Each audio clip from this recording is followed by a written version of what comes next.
un peu enrhumée. Donc j'espère que ça va pas trop te gêner durant la vidéo. Alors, comme tu as pu le voir, aujourd'hui on se retrouve pour le 7e épisode de l'instant chit-chat. Ça fait un moment que je n'ai pas tourné ce genre de vidéo. Pour ceux qui ne connaissent pas, c'est un grand groupe de vidéos sur ma chaîne où je parle d'un thème dans la vidéo. J'avais déjà fait sur le cinéma, j'avais déjà fait sur la solitude, j'avais déjà fait sur plein de sujets divers.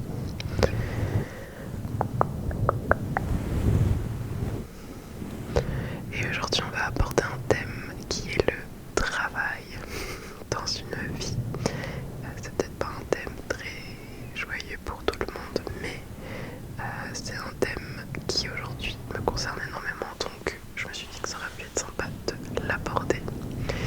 Et évidemment, l'instant chit-chat, ce n'est pas un exposé, donc je n'ai pas pris de notes et je risque d'aller dans tous les côtés, dans tous les sens.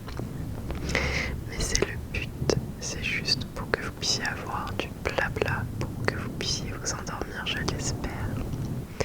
C'est parti.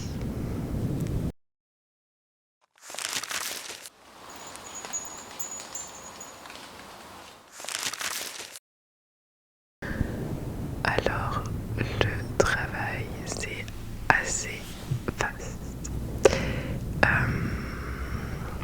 Je vais parler du travail car actuellement où je vous parle, je suis au chômage, je suis sans emploi suite à une rupture conventionnelle et je suis à la recherche de travail et je me rends compte à quel point aujourd'hui c'est devenu ultra compliqué en France. Alors je dis en France parce que je ne sais pas dans les autres pays, mais c'est devenu ultra compliqué en France de trouver du travail, notamment dans mon domaine qui est le domaine de la communication, qui est un secteur ultra bougé parce qu'il y a tellement de personnes qui ont fait des études dans ce milieu, et donc c'est un secteur ultra bougé. Et on va pas se mentir, l'IA, donc l'intelligence artificielle, n'a pas fait de cadeau pour tous ces secteurs artistiques, on va dire.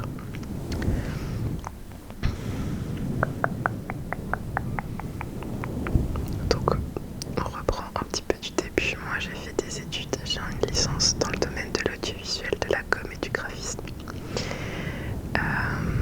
que j'ai obtenu 2 mois avant le Covid. Donc trouver un emploi en sortie d'études, déjà c'est compliqué, mais encore plus quand on est en confinement. Donc du coup pendant le Covid j'ai fait un service civique. J'ai réussi à trouver un service civique en distanciel, donc du coup dans la com, le graphisme, l'audiovisuel, ce qui est faisable à distance en soi. Donc j'ai fait ça pendant 8 mois. Et après j'ai trouvé du coup un emploi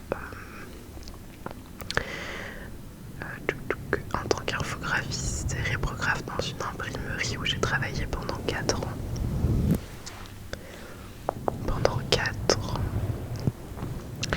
Donc comme je vous l'avais déjà expliqué rapidement, ça s'est très mal passé, notamment vers la fin où je commençais à sombrer dans la dépression à cause du travail, à cause du cadre du travail, d'une collègue en particulier qui m'embêtait énormément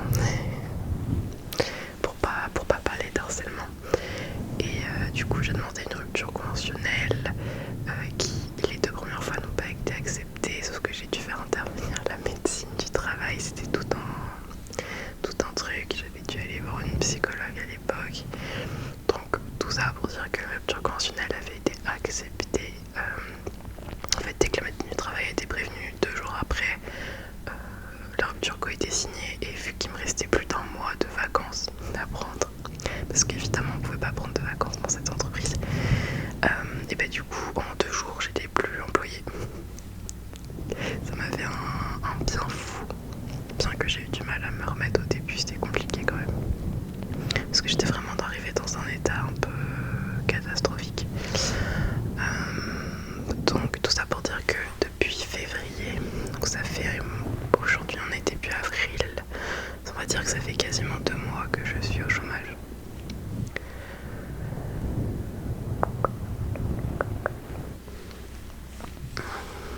je pensais, alors je savais que j'allais être un petit moment au chômage, mais là le temps commence à être long et je commence à me demander si je ne devrais pas changer de secteur, me reformer dans un autre secteur. Oui, on est sûr d'avoir de l'emploi.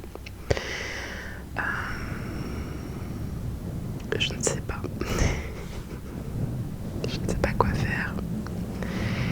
Soit, en fait j'ai deux possibilités et je me demande si je vais pas les tester toutes les deux. Soit je me lance en freelance dans le domaine de la com et du graphisme. Le problème c'est que beaucoup de personnes font ça et pareil, j'ai l'impression que le marché est un peu bougé, mais qu'en même temps en freelance dans ce milieu-là, je pense que ça marche beaucoup plus parce que les entreprises n'emploient plus trop de personnes.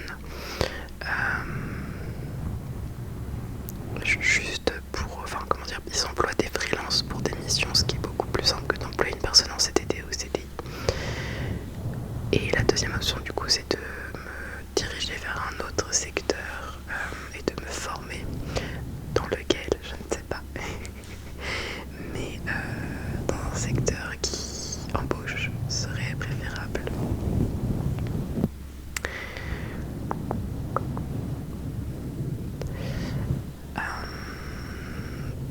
Donc oui, en fait j'ai l'impression que l'on ne se rend pas compte à quel point le milieu du travail est compliqué tant qu'on n'est pas plongé dedans. Moi ça faisait 4 ans que j'étais en CDI, donc je me suis jamais posé la question, mais là le fait que le chômage me tombe dessus,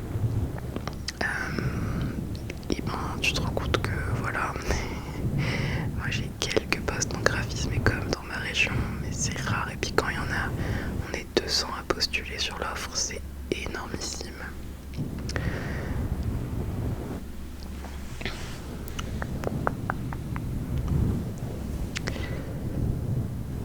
Donc voilà, je suis en pleine réflexion.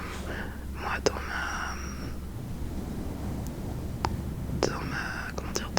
dans mon rêve, j'aimerais pouvoir travailler dans le milieu du voyage. Mais pareil, j'ai l'impression que c'est un secteur qui est en train de couler aussi petit à petit, le secteur du tourisme. Donc je ne sais pas. Quand j'avais fait mes études, mon but était de devenir journaliste, reporter d'images. Sauf que le Covid a complètement tué cette branche-là. Il y a plein de postes qui ont été soit fermés ou dans tous les cas pour postuler c'était pas possible, et puis du coup je me suis plongée dans ce travail pendant 4 ans et c'est passé vite. C'est le genre de travail où on se dit ça va pas être pour longtemps, et puis 4 ans passent et waouh. Après j'étais quand même infographiste, donc et reprographe c'était pas non plus hors de mes études, mais c'était pas ce que je souhaitais faire de base.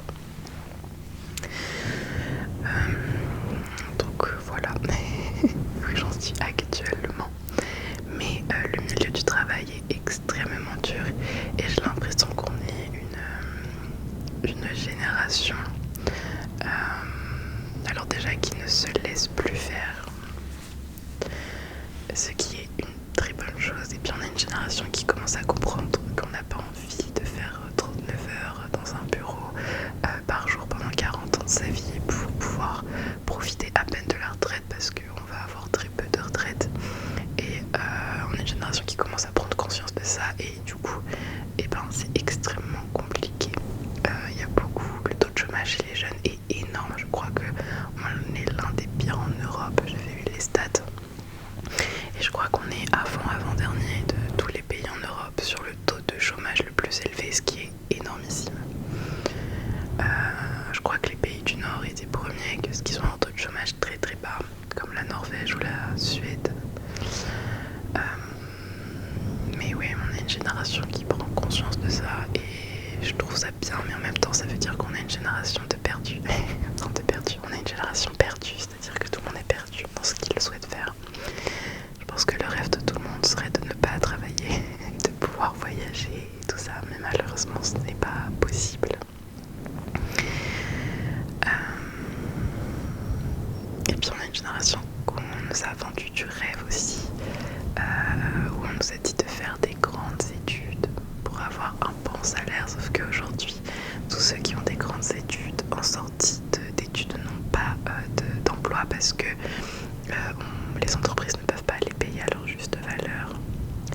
ils se rendent compte que en fait, voilà, en fait, alors je sais plus comment ils appelaient ça, France Travail a appelé ça la crise du suremploi, je crois, je ne sais plus. En fait, non, non, je dis n'importe quoi. La crise du surétude, je sais plus comment ils ont appelé ça, mais que en fait les gens aujourd'hui font de grandes études, beaucoup plus qu'avant, voire énormément plus qu'avant, et ce qui rend la chose beaucoup plus compliquée. Et il y a des postes où on n'a pas forcément besoin de grandes études comme serveur ou dans le BTP qui se perdent énormément. Et là, je pense que la demande est assez grande dans ces milieux-là.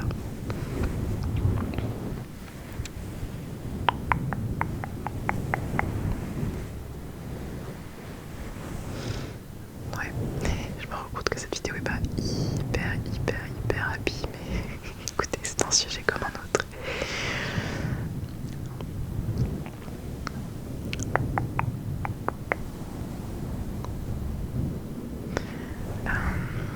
Qu'est-ce que je voulais dire d'autre? Ah oui, et je voulais aussi parler du fait que déjà quand on est au chômage, je pense que ceux qui écoutent et qui sont dans le même qui sont au chômage aussi en fait comprennent à quel point c'est compliqué. De toute façon, on m'a toujours dit chercher un job est un job en soi, et je disais que c'était n'importe quoi, mais c'est tellement vrai en fait. Le temps qu'on passe à faire des CV, des lettres de motivation, c'est extrêmement lent, et puis pour la majorité du temps en avoir zéro réponse. C'est assez aussi très blessant,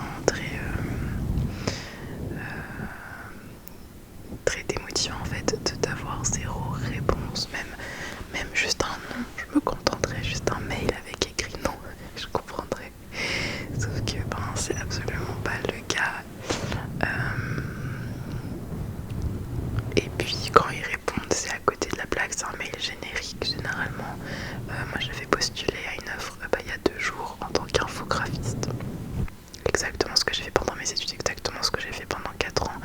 Toutes les compétences cochées, les cases de ce que je sais faire. Et ils m'ont répondu comme quoi mon CV, comment dire, que je n'avais pas les compétences nécessaires pour être infographiste.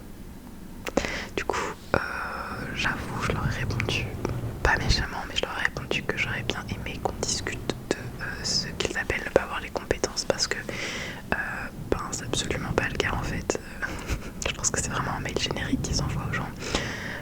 Mais du coup, je trouve ça pas très juste. Parce que nous, on prend du temps. Je sais que ça leur prend du temps à eux aussi, mais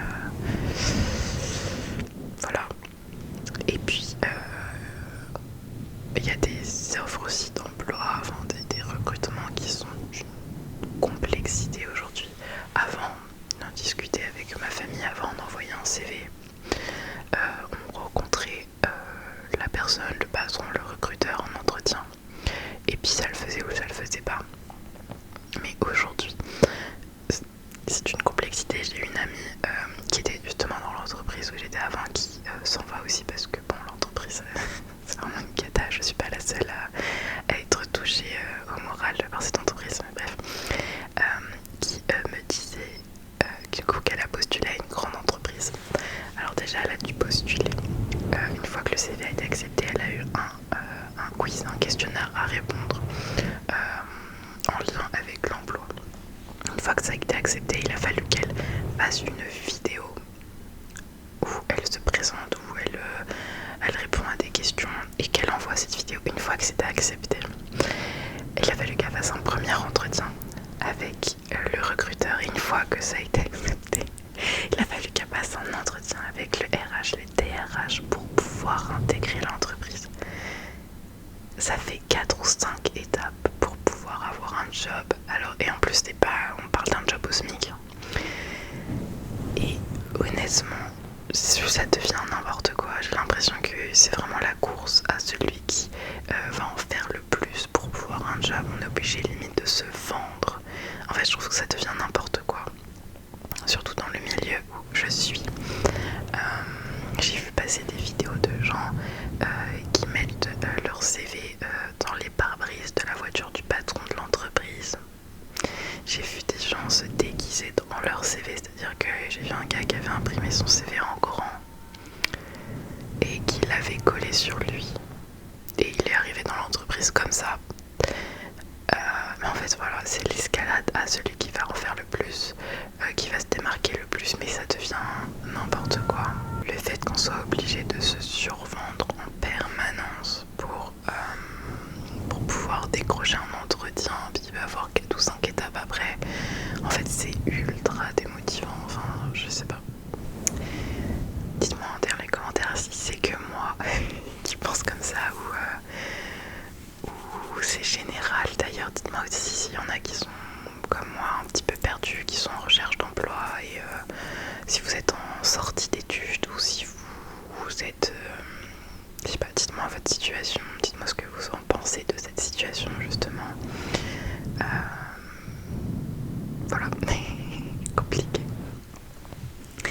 Et un constat que j'ai fait aussi, alors peut-être parce que j'avais pas le bon job, faut dire que pour mon premier emploi je suis vraiment tombée dans une des pires entreprises, ce qui me fait dire que ça peut être difficilement pire.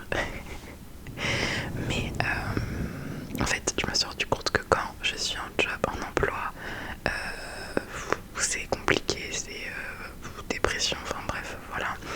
Mais quand je suis sans emploi c'est tout autant pareil parce que je culpabilise de ne pas travailler.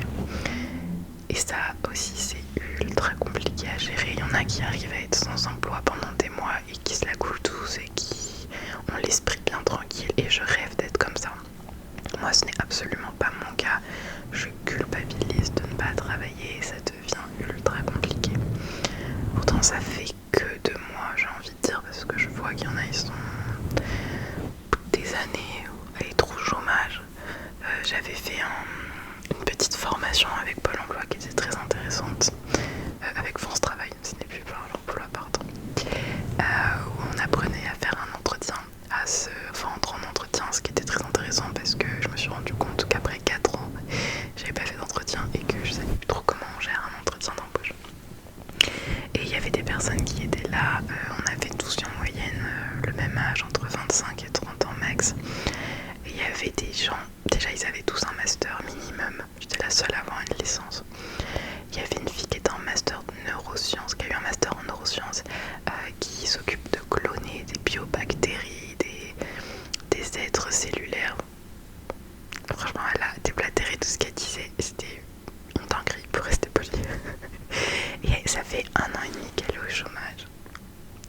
Et je me suis dit mais waouh, si des gens comme ça, avec autant de connaissances, qui ont des métiers aussi importants, sont au chômage, mais mon Dieu, mais comment je vais trouver un emploi? Et donc je me suis perdue dans ce que je disais. Qu'est-ce que je disais? Oui, le fait que c'est compliqué quand on est en emploi, mais c'est aussi compliqué, en tout cas pour mon cas, quand je suis sans emploi. Alors je sais pas quelle est la solution. C'est tellement compliqué que même en étant sans emploi, moi je me réveille le matin parce que je me vois mal à me réveiller à 10h, enfin je me sentirais mal.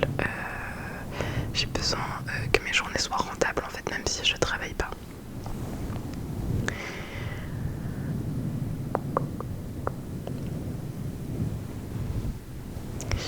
Et donc voilà, en tout cas n'hésitez pas à me dire dans les commentaires vous quelle est votre situation et qu'est-ce que je sais pas, quel est votre avis sur tout ça et si vous avez déjà traversé ce genre d'épreuve. Je sais que il y a énormément de personnes qui ont été au moins une fois au chômage dans leur vie, que ça arrive à tout le monde.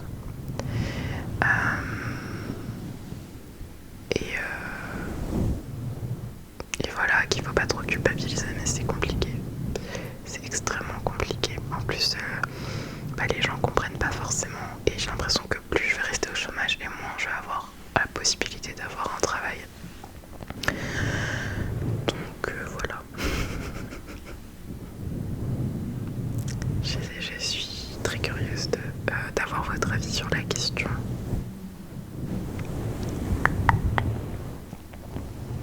Et moi je croise fort les doigts pour que je trouve un emploi quand même dans les prochaines semaines,